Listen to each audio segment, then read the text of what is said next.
Byron, let me take a moment and just welcome everyone. Many of you I have met, and many of you I have not. My name is John Bartlow, and I serve as the Director of Alumni and Constituent Relations. So thank you for being here this evening. This is different than a typical Grella gathering, as Dr. Giefer was talking about, but really it allows us to highlight in depth many programs that we typically wouldn't be able to. So some silver linings in COVID. That's how I try to look at it. So thank you for being here this evening, and very excited to have Dr. Cheryl Giefer and Dr. Amy Hite here with us this evening to present about the truly amazing things that are going on in the Irene Ransom Bradley School of Nursing here at Pittsburg State. I was able to see some of this new technology a year ago. It's hard to believe that was October. It seems like years ago, but as soon as I saw this technology, I knew that it was something that we would just be incredibly excited about sharing with our alumni. And so very thankful to have that opportunity tonight. And I'm appreciative of Dr. Giefer and Dr. Hite spending some time with us this evening. So I'm going to help man some videos from my side of the screen, and I know they've got a PowerPoint to share with you as well.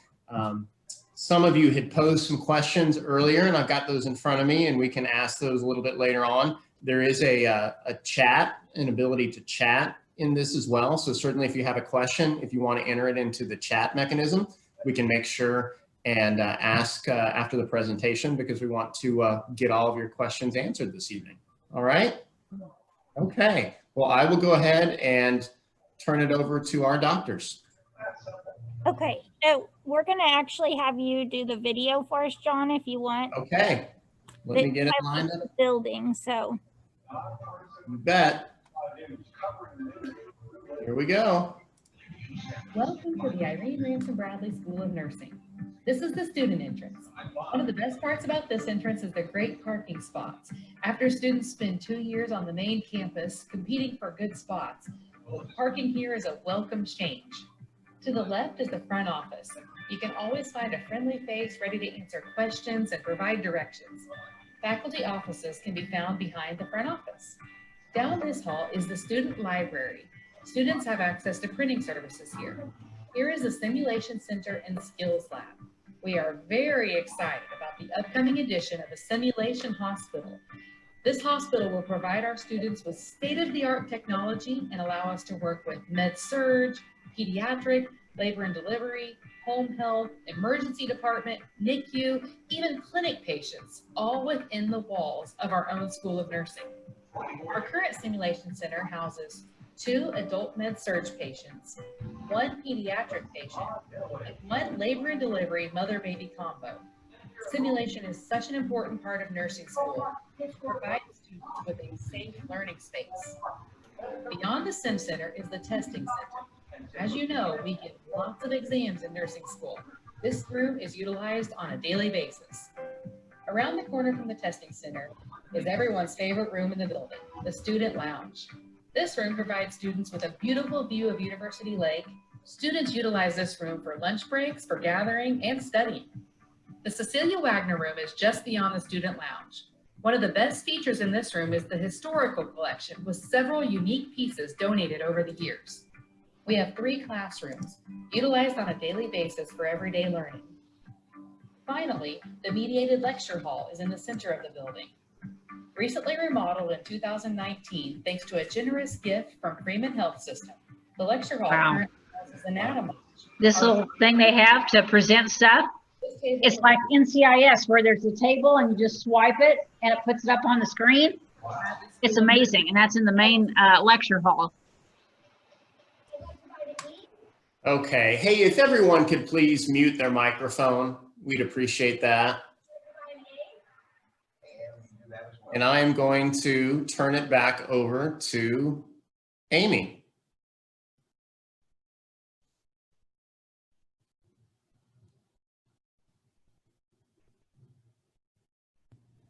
Okay, can you all see the PowerPoint okay? And hear us okay? Okay, Cheryl's going to get started with these first few slides. So thank you for joining us tonight. We could spend hours highlighting everything we get to do in this building, but we're going to keep it down to a minimum and go highlights. Oh, I didn't want to see everybody. Can everybody see us? Okay. No.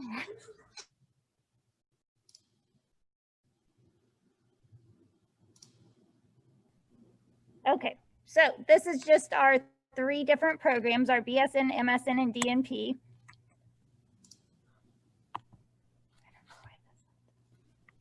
Okay. Okay, we have our pre-licensure BSN program, and this upcoming August, we are anticipating 150 to 200 applications for our cohort that will begin in August of 21. Right now, we have 173 students in this program in our building. We have our RN to BSN program for the associate degree nurse that returns to finish their bachelor's degree. We have about 100 students in that program. And then for the past 4 to 5 years, we have had an associate degree in nursing to Bachelor of Science degree in nursing option. And so students that are at Neosho County Community College in Chanute, Fort Scott Community College, Labette Community College in Parsons, NEO in Miami, Oklahoma, and Crowder College take courses at PSU when they're in their final 2 semesters at their community courses, community colleges. And after graduating, they take boards and then they seamlessly transfer into our RN to BSN program. Here are our numbers. And you can see how we have been growing from 155 back in 2017. This academic year, or last academic year, we had 175. And this right now, we have 173 juniors and seniors in our building. Our RN to BSN program, I like to say that back in 2016, we had 26 RN to BSNs, and this fall we have 100. On the community college option, you can see the numbers, how they've grown 3, 6, 7. So we're very proud of our RN to BSN program, which is a totally online program. Then moving on, we have our master. Well, I'm going to let Amy talk about our outstanding seniors while we're still on our BSN. Okay, so in 2020, we were lucky enough for both the outstanding male and female student to both be selected from the School of Nursing. And you all know what was going on in the spring of 2020 with COVID. It was very fitting that nurses were chosen for this. So we're very proud of both Marcus and Piper. Piper did cross country and track here at PSU. So both of them were selected as our outstanding seniors. I don't think we've ever historically had a year that both outstanding seniors came from the School of Nursing. We've had one of the two many times, and we've had nursing students up for this award every year. So we're proud of every one of our students and all of our alums and grads, but especially this year having both of those awards given to nursing students. Moving on to our MSN education, in 2016 or 2015, when we started our DNP program, we started with the MSN to DNP, and then in 2016, we started BSN to DNP. We knew we were going to be graduating our last MSN FNPs, and we wanted to keep an MSN option.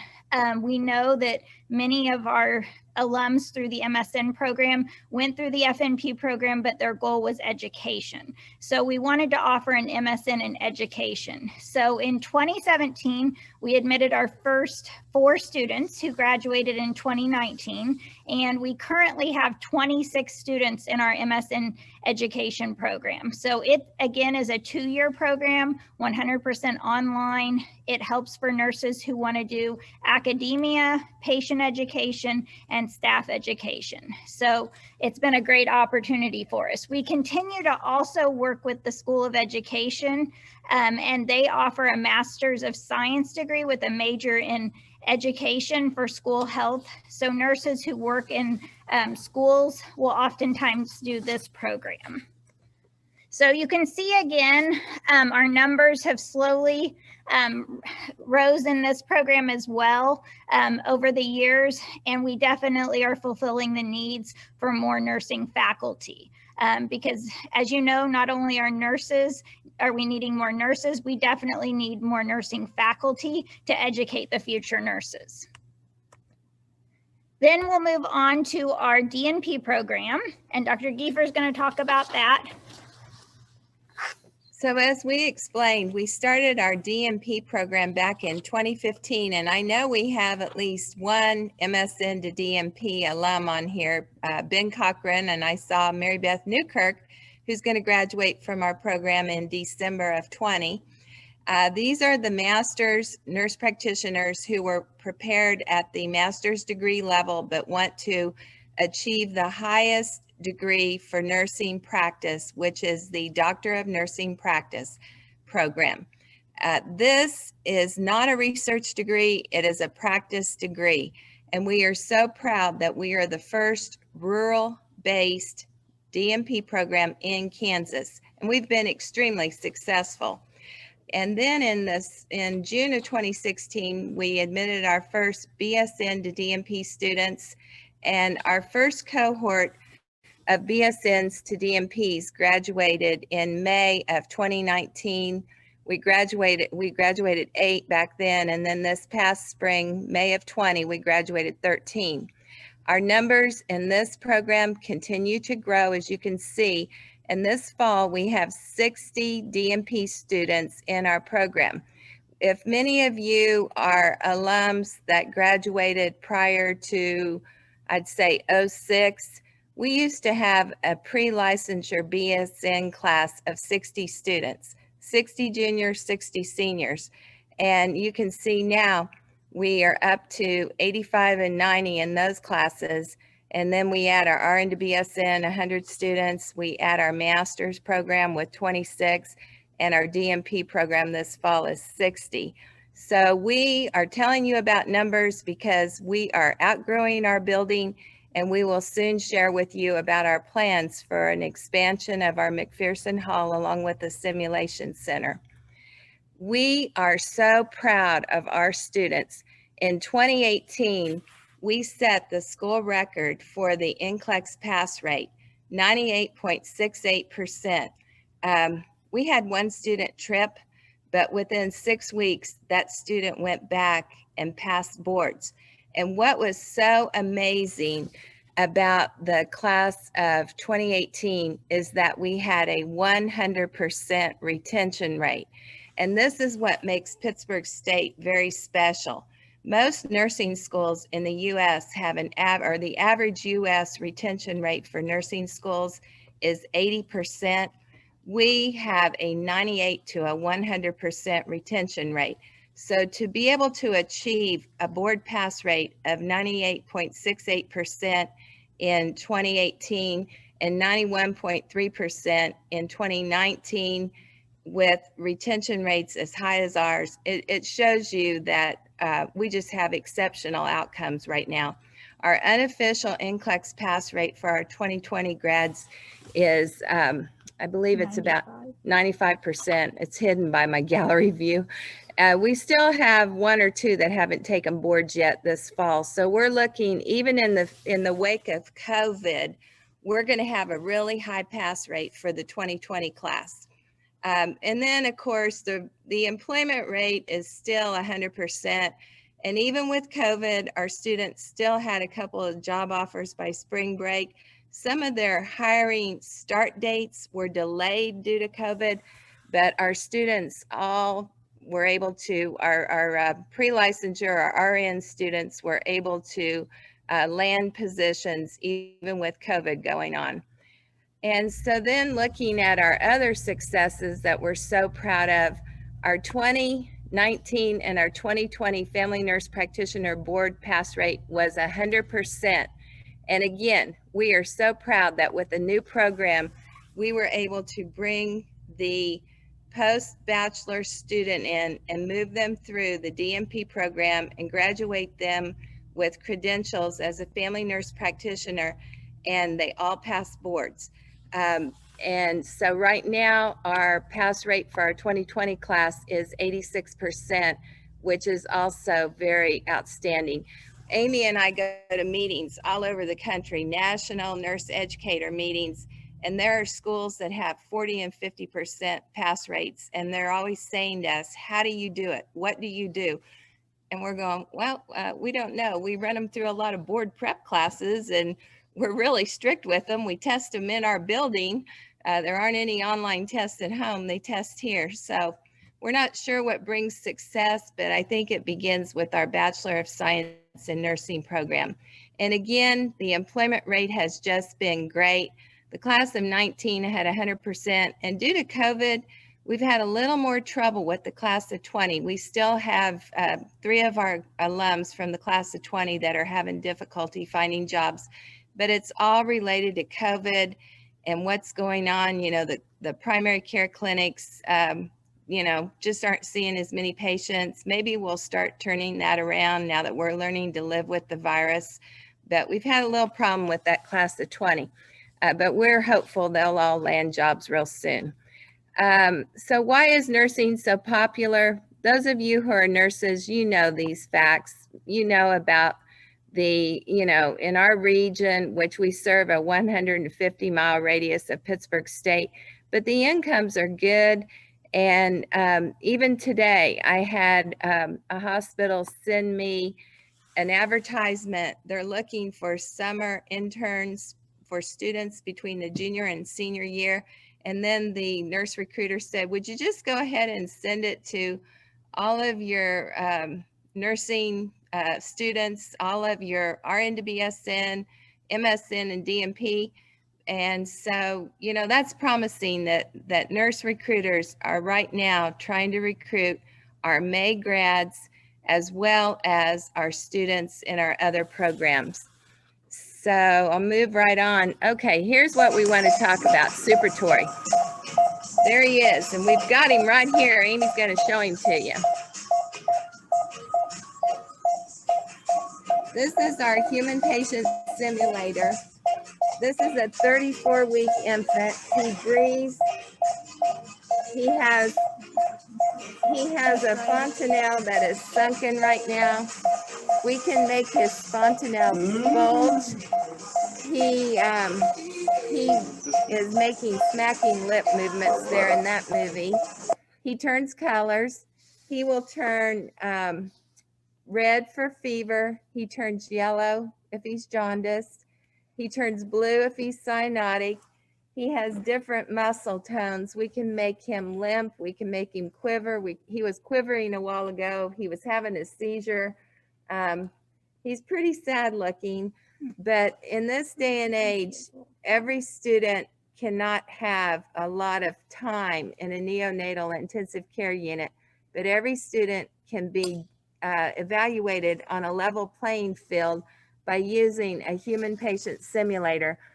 Tori was acquired through grants, and we wrote grants to the Community Foundation of Southeast Kansas, and they have assisted us with buying Supertory through the Rita J. Bicknell Women's Health Fund, the Women's Giving Circle, and the Community Foundation of Southeast Kansas General Grants Fund. And these grants have actually helped us for the past 3 years to buy Lucina, our birthing simulator, and they have helped us to purchase Supertory. And just this fall, we purchased Preemie How. We bought a premature infant simulator, and these simulators can be wheeled into the classrooms, and they're just really fun to use. Amy's going to talk about our birthing simulator now. I'm going to actually show a video really quick of our simulators.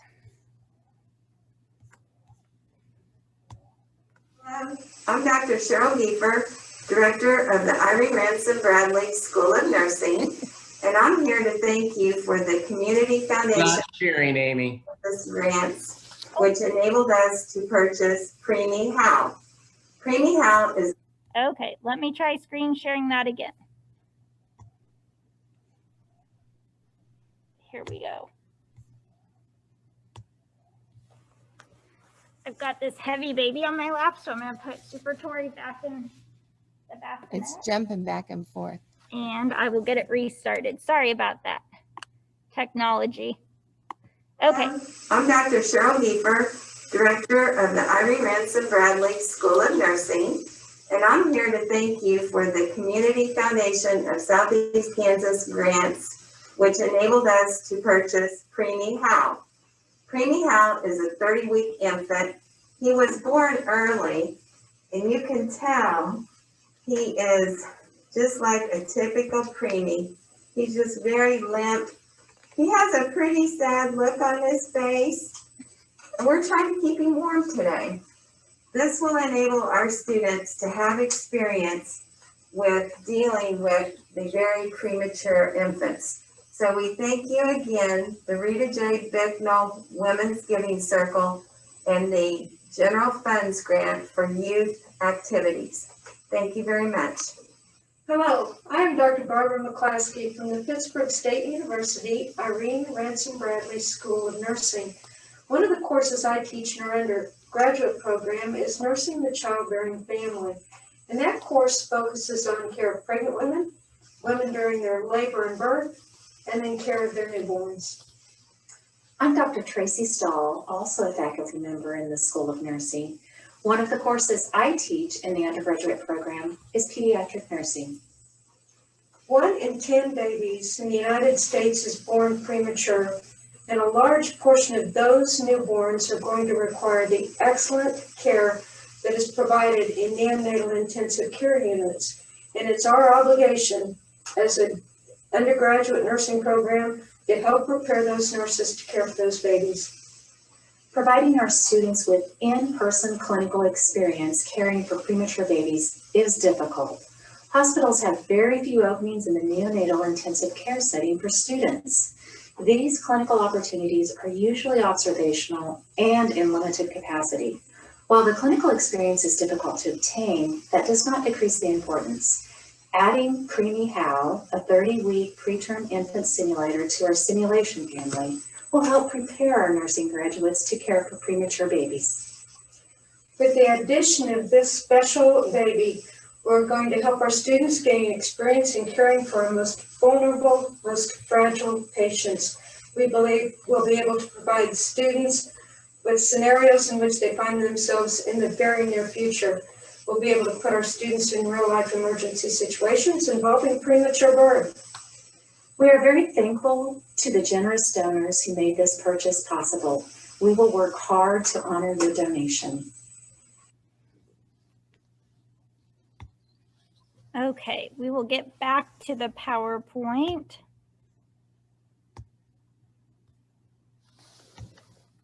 Okay, oh, we'll just scan down here to where we were. Is that the latest version? Yeah, okay. Okay, can you see the PowerPoint okay again? You're not muted, are you? No, I wasn't. John? Are you sharing the screen? Mm-hmm. Sorry, I was muted. Yes, I can see everything just fine. I couldn't find the mute button. Okay, and you can hear us okay. So a few of the things that we're doing with the simulators include interdisciplinary education, which is a key thing that is part of healthcare in 2020. We do team-based healthcare and interdisciplinary education. So we've had the Ascension Via Christi Emergency Department providers, medical students from the KCUMB Med School over in Joplin. They've been over to help with precipitous deliveries, and some of our nurse practitioner students who were in on that training Within 2 weeks, 2 of them actually participated in a real life precipitous delivery. So it's important that we're having these opportunities for our students. So this is Dr. Mike Finnick. He is a PSU alum as well. He's an OBGYN here in Pittsburgh. Came over and helped us with Lucina and the education with the deliveries. She can deliver a baby about every 10 minutes.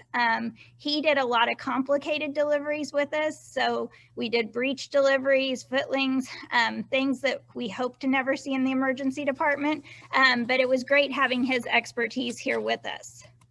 So that's more pictures of Lucina. And if you look at a picture of Lucina delivering, you have to actually take a second look to make sure it's not a real life delivery. It's as realistic as you can get. And we all get very teary-eyed when the baby's born.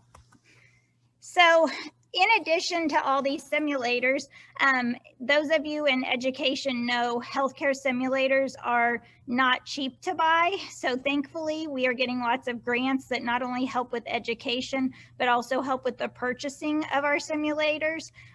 We have been getting more and more simulators because we're using those for education. The students who aren't able to do time in the hospitals, we can bring them back here and do time in the simulation center. So we just keep growing our family of simulators, and we're very happy in the next year to have groundbreaking for our new simulation hospital. Dr. Scott announced that last year right before Christmas, that a group of private donors had given money to build a simulation hospital, and we've been working with architects over the last 6 months on plans for that. So in addition to adding the simulation hospital, we're going to be adding classroom space for that growth that Dr. Giefer talked about, the number of students that we have in the program. We need to continue to grow our building, faculty offices, and our lab, because we're spending more time here with more students. So all very, very important things. And you can see, in addition to that, the grants help to buy technology and equipment for our students. The Kansas Nurse Initiative is one of our grant opportunities. We've used that to buy one of our human patient simulators, HAL. We use it for the NCLEX board review. So those great numbers we have on pass rates, we can attribute some of that to the prep that we're doing with our students and to help with salary for faculty. The Advanced Nurse Education Workforce Grant, some of you have been beneficiaries of that grant, or back when I was a student getting my master's degree, the AENT grant that Dr. Giefer has been writing for a few years. 22. Tells how long I've been out of nursing school, but it significantly helps our nurse practitioner students. We have more applications than we can take students each year, and the grant is definitely a big draw to why they want to come through our program for that. And you can see there the amount of money that she's bringing in from that grant alone. We also have a newer grant, and this is for our RN to BSN program, the Nurse Education Practice Quality and Retention Grant. And that probably is one of the main reasons we can attribute to the growth in our RN to BSN program. That not only helps the students who are working and coming back to get their bachelor's degree, it helps with tuition, books, travel, computers, all kinds of things that we can help them get through their BSN program quickly and seamlessly. In fact, it pays the NEPQR grant pays the $9,000 tuition that an RN to BSN student will spend at Pittsburg State. Once they have their prerequisites done, the nursing courses that we offer in our building, through our programs, total up to $9,000. And right now, this semester, we have 54 students on that grant. And so when we talk about our RN to BSN program exploding, we are very thankful that we have this opportunity supplied by HRSA, Health Resource Service Administration, a department of the Health and Human Services. These are grants that have been around since the time of Lyndon Johnson. And I feel so fortunate to be able to pay it forward, because back in the 80s, when I was a master's student at the University of Kansas School of Nursing, the old AENT, Advanced Education Nursing Traineeship Grant, paid for my nursing education for my master's degree. And so it's really been wonderful to see these grants continue no matter what party's in the White House. Everyone wants to support nurses. And so we're very thankful for the NEPQR. And this year, Susie was purchased through a grant that Amy wrote, and then Hal was purchased through the Kansas Nurse Initiative, and then little preemie Hal came through the local grants. So we have a whole family. We think someone at Gamard must be named Hal because there's Hal and there's pediatric Hal, and now we have preemie Hal. So anyway, we love our simulator family. So I'm going to let Amy tell you about one grant that is absolutely wonderful because it also establishes a residency program here. So during my sabbatical in the spring of 2019, I was doing a feasibility study for a addition to our nurse practitioner program to offer a specialty track. And in the middle of sabbatical, I get an email from Krista Postai and Cheryl that say, you need to apply for this grant. And if you know Krista Postai and Cheryl, you know when they tell you to do something, you should probably do it. And 94 or 96 schools and medical communities applied for the nurse practitioner residency. Most of the Midwest did not have residency programs. And luckily we were one of the 24 that were awarded the grant. So during the 2019-2020 year, I did 100% planning on the grant. Currently, I'm 75% grant and 25% teaching. And residencies are still fairly new for nurse practitioners in the Midwest. It's after they graduate, they have to be certified as a nurse practitioner. For our grant, they have to be in primary care. We have both MSN and DNP students. We selected 6 residents for our first cohort, and we'll take 6 for the next 2 years in June. Our residents are all full-time employees at Community Health Center of Southeast Kansas. So we have 2 placed in Coffeyville, 2 in Fort Scott, 1 in Miami, Oklahoma, and 1 here in Pittsburg. One resident that joined us moved all the way from South Dakota. So, and I've already gotten emails this year from someone in Pennsylvania. So there definitely is a draw for a residency program. In addition, the first grant that Krista and Cheryl enticed me to apply for that was part of a homework assignment was the Sexual Assault Nurse Examiner grant. And that was another first-time grant that HRSA offered. It's a 3-year grant. And while I cannot ever be a sane, I'll just say that because after I hear the stories from our nurses, I don't sleep well for a few nights, but I will do everything on my part to write grants to get them the financial assistance to have more nurses trained to become sexual assault nurse examiners. Unfortunately, we live in a part of the country where poverty and abuse go hand in hand. I hate to have to even say over the last 2 weeks, but now that kids are back in school, Wendy, who does our pediatric exams and is the program coordinator, has done an exam almost every day. So there was a need for this grant. We have trained 11 nurses and 1 nurse practitioner who's an alum of our program. Since the grant came into play, we even helped out because we're not spending money on training this year, and there's nurses out in Western Kansas that needed help with finances, so we were able to use our funds to help train some nurses in Emporia and Hayes. And we hope to continue this. I heard from my project officer, we should be funded again next summer, so we're hoping to reapply for the same grant as well.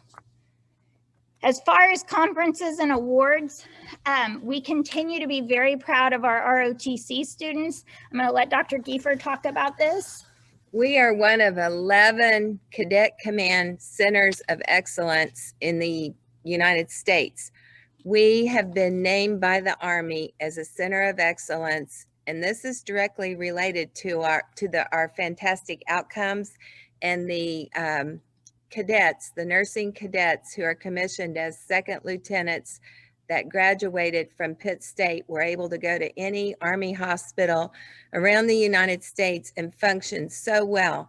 So the Army started visiting us and interviewing us, And we were so fortunate that back in 2017, we earned this distinction. The Army recruits for us from North Dakota to Texas, and then Michigan down to Louisiana. That is our territory. And the Army pays for 10 nursing scholarships a year. Right now in our senior class, we have 2 senior female nursing cadets. And then in our junior class, we have 3 ROTC cadets. And I can tell you that we are so proud of our Army nursing cadets because they elevate the whole atmosphere of the class. When you have students calling you ma'am, yes sir, and they have perfect posture, lovely manners, the other students just seem to follow in their footsteps, and it's truly an honor to have the Army support us the way they do. And all of these students in the picture on the left, as well as, of course, this center picture, these are all our Army ROTC cadets from 2019 and 2020. So we're proud of these students. I didn't know if you knew about that, so pass the word. We also have won some other awards. Study.com has given us a distinction, and we're one of their outstanding schools, related again to our pass rate. And then, oh, it's not moving along, Amy. Oh, here we go. Just this summer, we were given this distinction as a top-ranked online RN to BSN program by registerednursing.org, and we were ranked #1. And we were assessed on how well a program supports our students and how well we assist them towards licensure and beyond. And so we're really proud of our RN to BSN program for winning this award. Our CANS unit, our Kansas Association of Nursing Students unit, has always been a very strong chapter. Dr. Barbara McClaskey has been our chapter sponsor for many years. And every year we have state officers, we have people who run for national office, and we usually travel prior to COVID to the national conferences. Back in 2019, we won an Empowering Resolutions Award for promoting heart health. Our nursing students do blood pressure checks, not only at the football games, basketball games, baseball games, track meets. We have lots of calls for assistance. This year, our CANS students assisted with doing COVID screening on the 700 students who moved into the dormitory. And just about 2 weeks ago, they were doing the screenings for the Gorilla Century bike ride. And our students were out there from 4:30 to 8 p.m. on a Friday night and 4:30 to 8 a.m. on a Saturday morning, checking in for over 400 bike riders who came to Crawford County for the Gorilla Century ride, which we've been doing since '03. But anyway, we're really proud of our CANS group.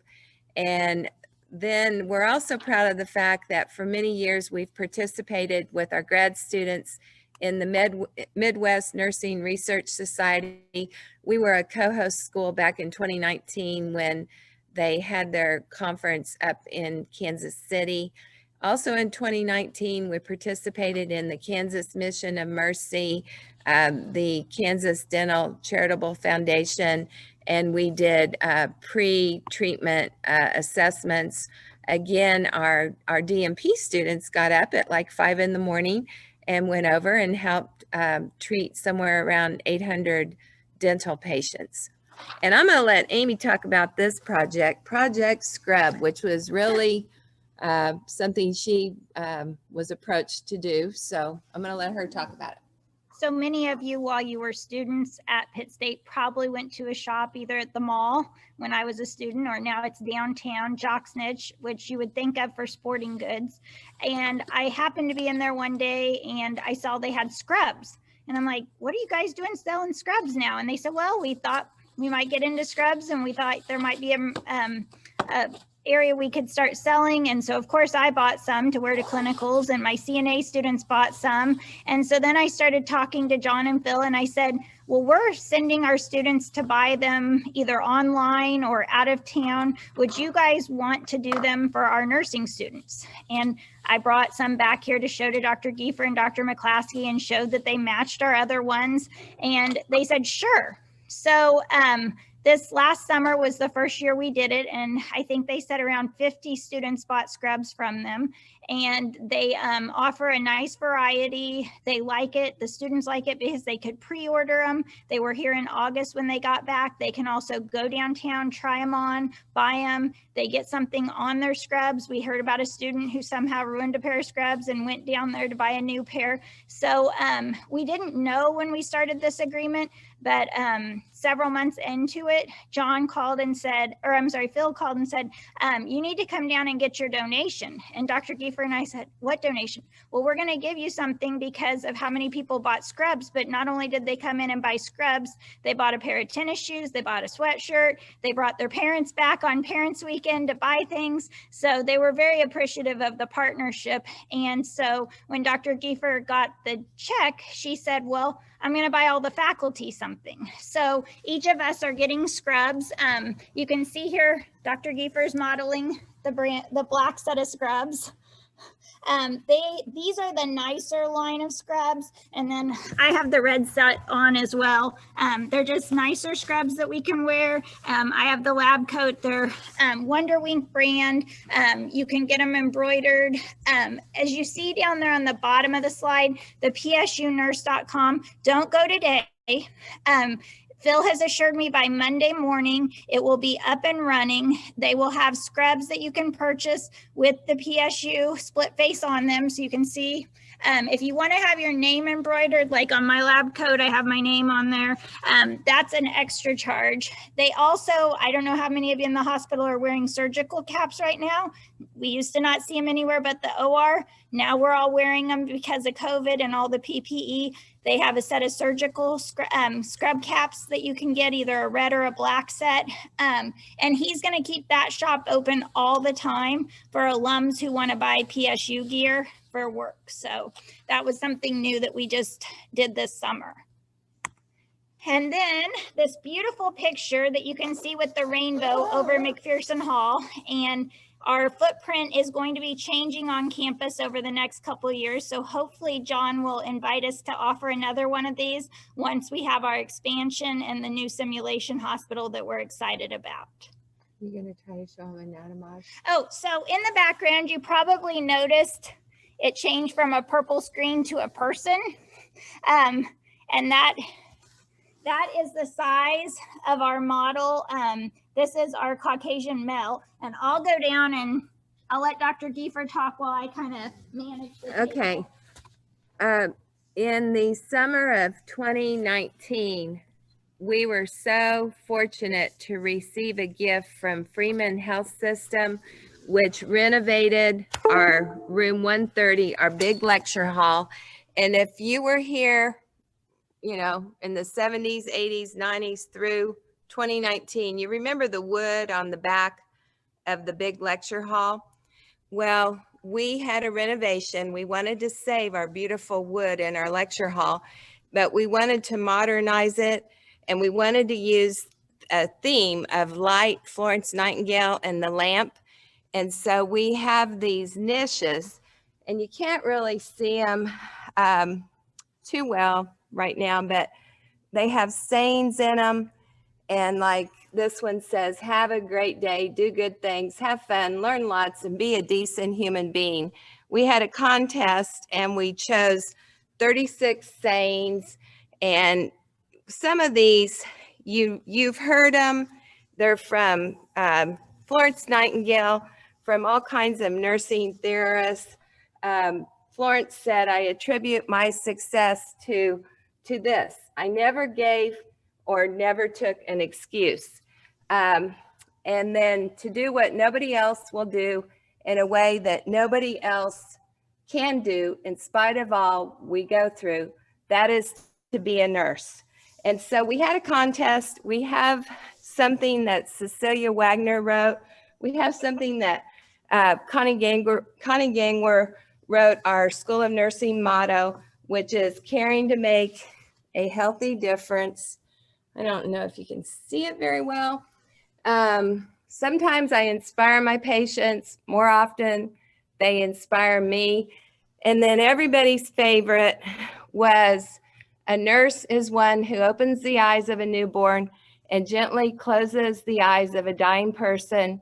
It is indeed a high blessing to be the first and the last to witness the beginning and the end of life. Anonymous. So the lecture hall is modern. We have wonderful technology. We have 2 TV screens. We have disability desk. And then we have anatomage up here.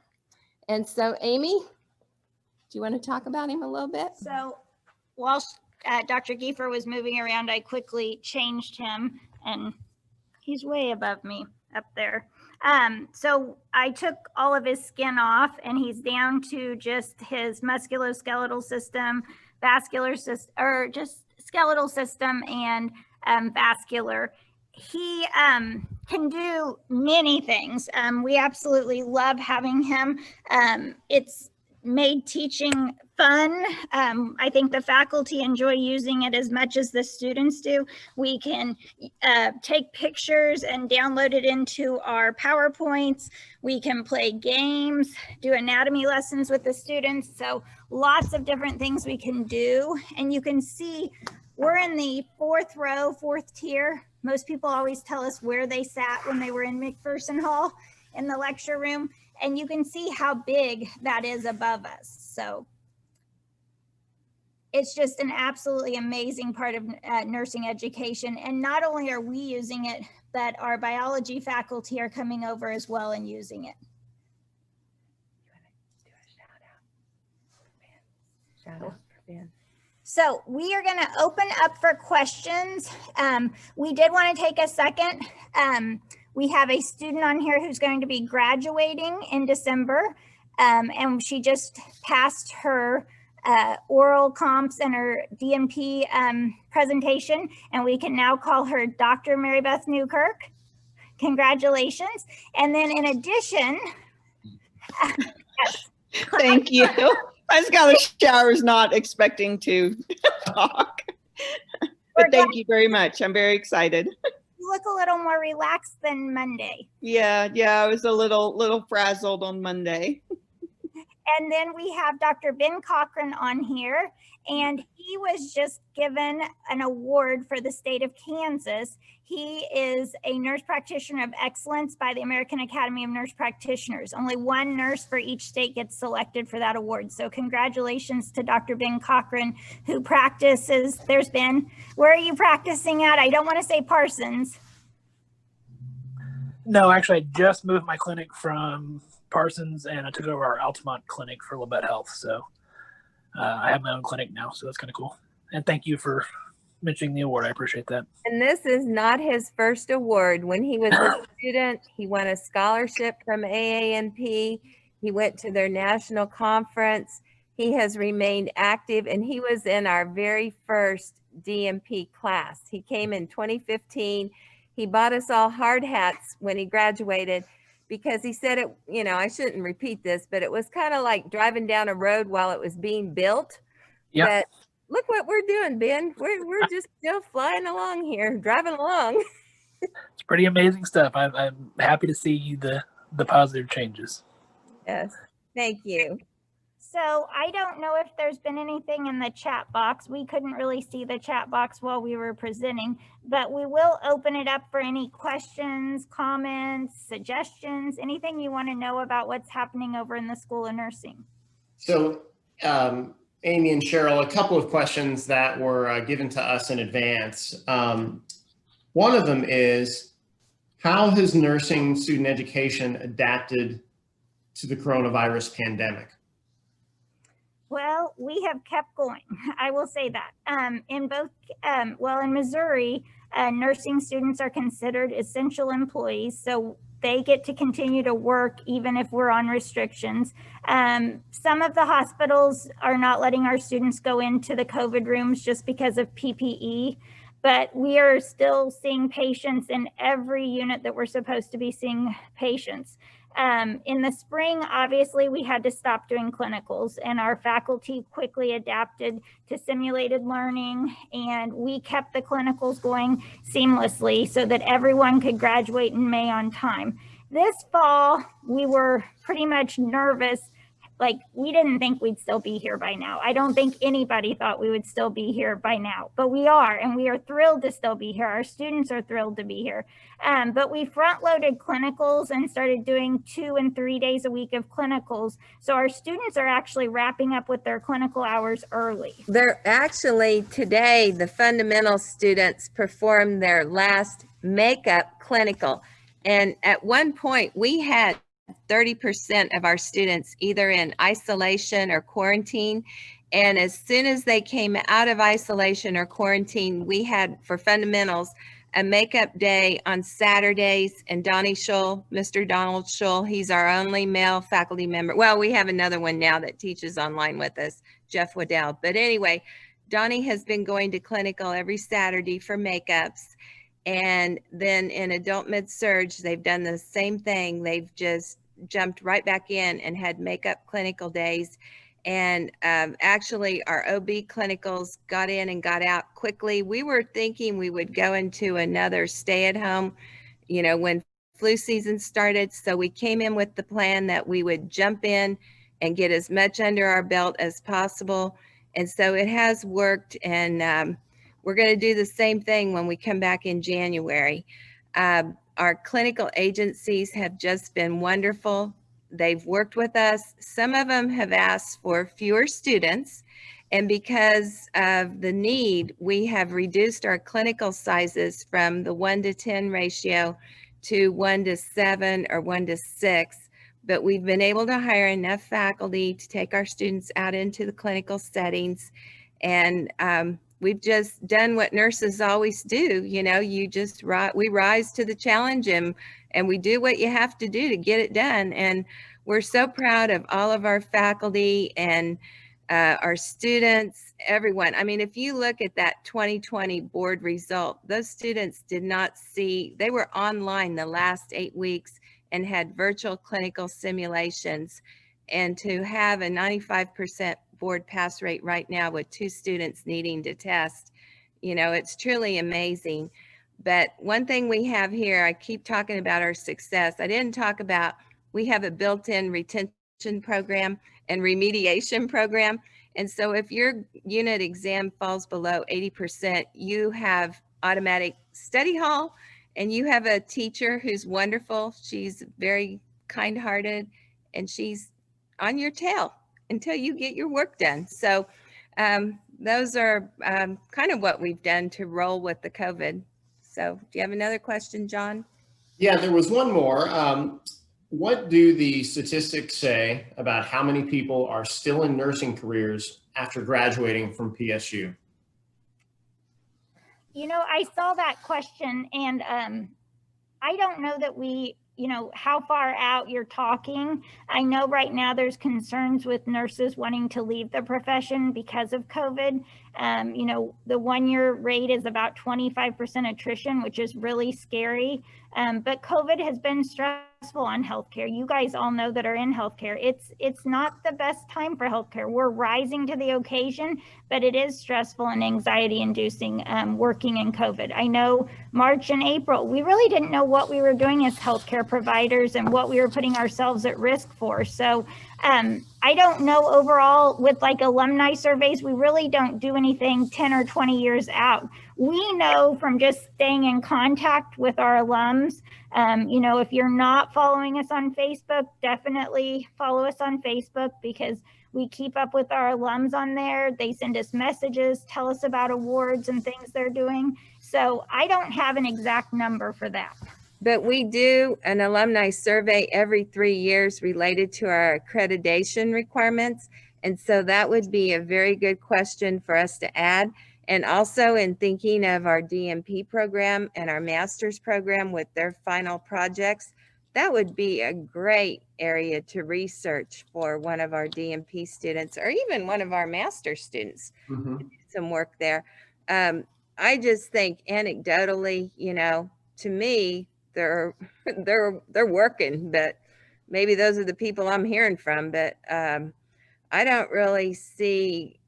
My impression is our students stay in the field, but maybe I'm all wrong. I don't know. I've always been a person that worked not one but two positions most of the time, and especially when you're a nurse practitioner like Amy. So we stay in contact with our alums, but we don't have the impression that they're leaving nursing, but we'll certainly look into that. Thank you. So those are the two questions that I had in advance, but I would suspect that maybe some of the folks on the call might have some additional questions. Somebody just posted, oh, Cheryl, 39 and a half years and going strong. Yes. Yay.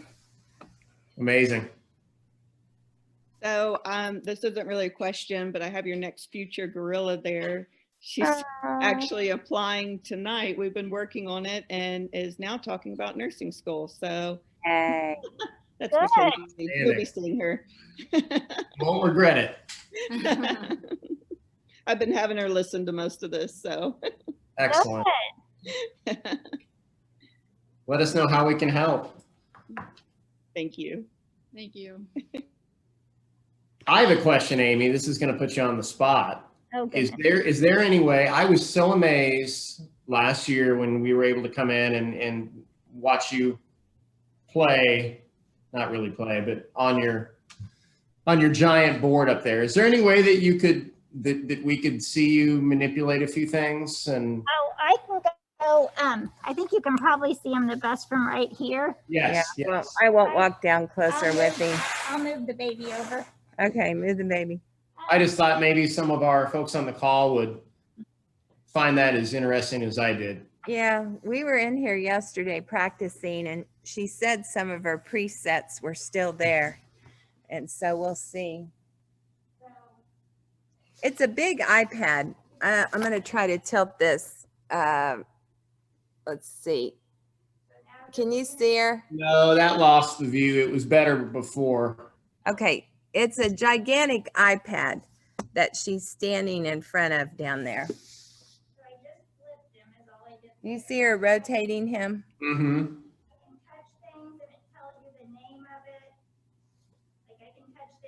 Take your mask off. Maybe they can hear you better. I can touch different parts of him, and it says the anatomy. And we can't really hear, but it's still cool Okay, to be. she can touch different parts of him, and it will explain what the anatomy is. It has a scalpel. You can actually make slices and dissect the cadaver. In our table, we have an adult male, an adult female that are Caucasian. There he is. And then we have an adult female and an adult male that are Asian. And these are actual cadavers that have been digitalized as they've been dissected.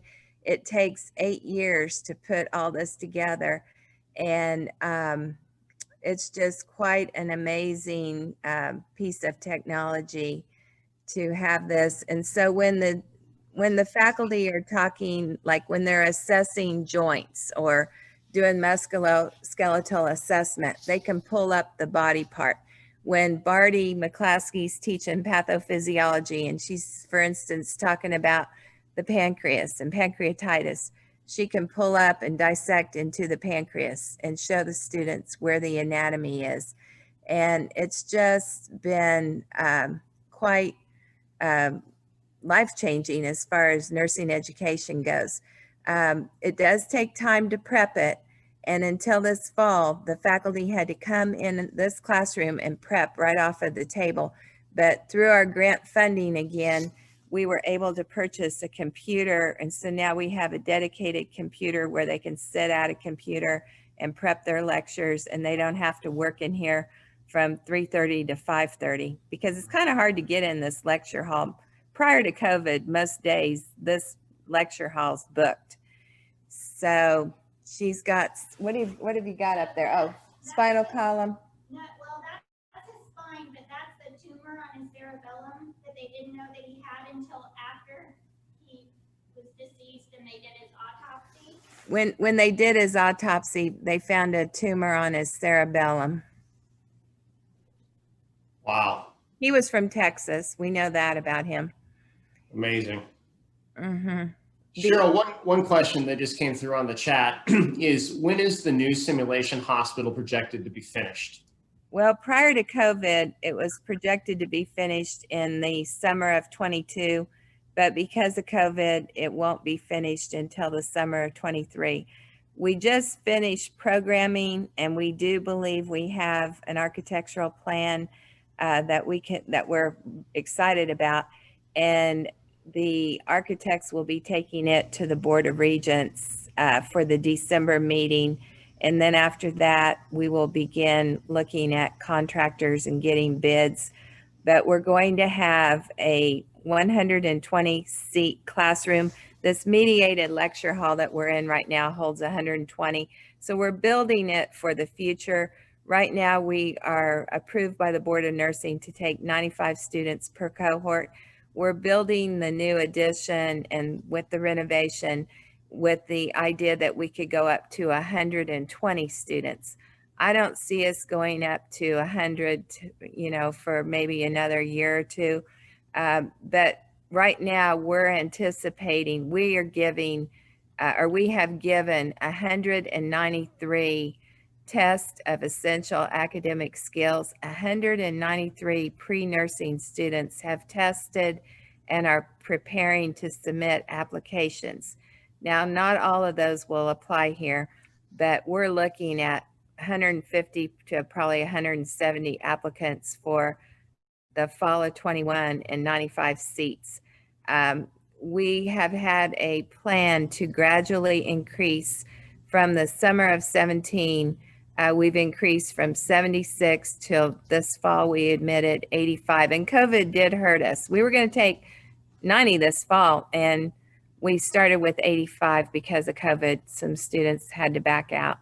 But anyway, there's a great demand for a great interest in our nursing program. And we have a need. I mean, the recruiters are here the first day of junior boot camp. And the recruiters feed our junior students. They begin in the fall with the juniors and also the seniors. They feed our students lunch every Monday. It is absolutely, we have to have a schedule of recruiters, and we don't allow class time to be given to recruiters. We have people coming from Salina, Topeka, Hayes, Kansas City, you name it. I heard from Mayo Clinic just in the past couple of weeks. So there's a huge demand for our students, and it's because of the quality of the graduate that we are producing right now. So we're very proud of everything we're doing, and I can say it all began through the leadership of our current dean, Dr. Mary Carol Pomato. She was here from 05 to 2016, and a lot of our curriculum plans that we have in place right now, we can attribute our success to the program that she laid out for us. So it was easy when I took over, and we've just continued to grow and expand, and success breeds success. And we're just looking at what we can do next. But at the same time, we do have the philosophy that we have to have a very strong BSM program. If we don't have a strong BSM program, we can't expect to have a strong grad program. So our focus, we never want to drift away from that thought. And sometimes, we'll zone in like on the RN to BSN and on the, Amy's focus has been the masters, but at the same time, she teaches the certified nurse aide class. She teaches Guerrilla Gateway for incoming freshmen. And, then she teaches the nurse practitioner residents. So that's kind of what we do at Pitt State. Even though we have very highly educated and skilled, doctorally prepared faculty, they still have a hand in our undergraduate program. And we think that is one of our strengths also. So So hopefully you in the background got to see the table down there changing behind Dr. Giefer. But John, anytime you want to come over, and it is, while it's very educational, I do say we get to kind of play with the table because it's just amazing what we can do on that table. Like I just took off like part of him so you can cut down and see anatomy. It's just absolutely amazing what we can do with it. People always ask us why his toes seem pointed in a funny, like he's a little ballet dancer, but that happened with the freezing, the dry ice. People are just amazed by, you know, playing, studying with the table. So, yeah, it is amazing. Wonderful. Are there other questions? If anybody has a question you'd like to ask verbally, you could certainly unmute yourself and do so. Okay. Well, while they're thinking, if they have any more questions, even though we're not in person, we do have some Pitt State stuff to give away. And so what we will do is I've drawn some names out of the hat, and we will drop these things in the mail to you. So, you know, like I said earlier, we wish we could see you in person. But we can't, but we're going to send you a little piece of Pittsburg State in the mail. All right. So the first thing I have, a couple of once a gorilla, always a gorilla koozies. And those are going to go to Ben. So congratulations, Ben, and congratulations on your awards and your new practice. That's very exciting. Send us a press release about your new practice and we'll put it out on our alumni and constituent relations social media. We'd love to do that. All right, I've got a Pitt State mug right here, and that is going to Nelda Jeffrey. Nelda looks like she's from Paola, Kansas, so congrats, Nelda. Thanks for being on the call. Okay, this is a Pitt State bamboo cutting board. Has the split face logo on it. Pretty cool. So that goes to Ashley Nelson. So congrats, Ashley. Looks like you're in front neck. Okay, here is a Pitt State calendar that our office put together, a 2021 calendar. And that goes to Janice Jones. Looks like Janice is in El Dorado, Kansas. Congratulations. I'm jotting these down too, so I know where they go. All right, here's a alumni and constituent relations bag. Actually, it's a cooler. It looks like the bags, but it's a cooler, but you could use it as a bag too. And that goes to Cynthia Peters.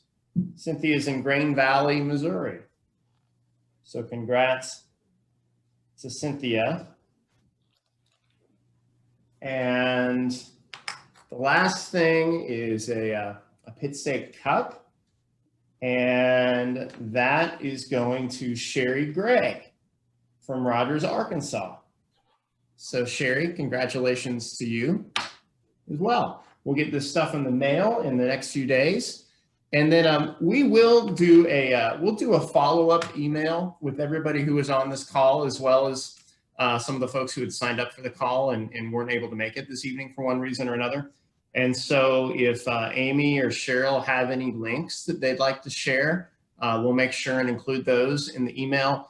And then we have lots of links that we'll share with you regarding some of the things that our Alumni Association is doing and some of the things that are available to you as a Pittsburg State University alumni. So we'll get that sent out in the next couple of days. And then we made a recording of tonight's virtual Gorilla Gathering, and we'll send you a link to that. So if there are other nursing majors out there that are friends that you graduated with, if you'd like to forward this on, you know, we're always excited to be able to share about the amazing things that are going on in our School of Nursing.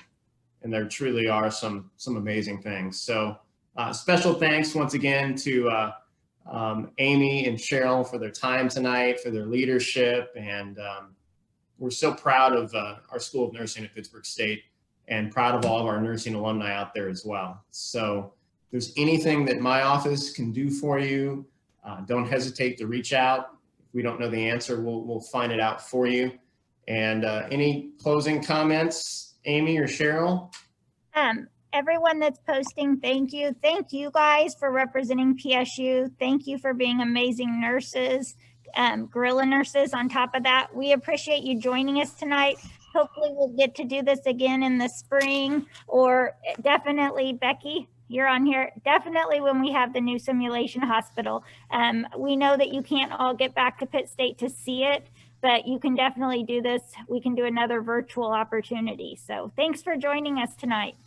Thank you, everybody. And when John sends the emails, I will send our School of Nursing updates, which has even more detail than the things we've talked about here. So thank you all for joining us. We really appreciate it. And remember, once a gorilla, always. Absolutely. You beat me to it. Thanks, everyone. Have a great night. Stay safe. Thank you. Bye, everybody. Bye-bye. Bye.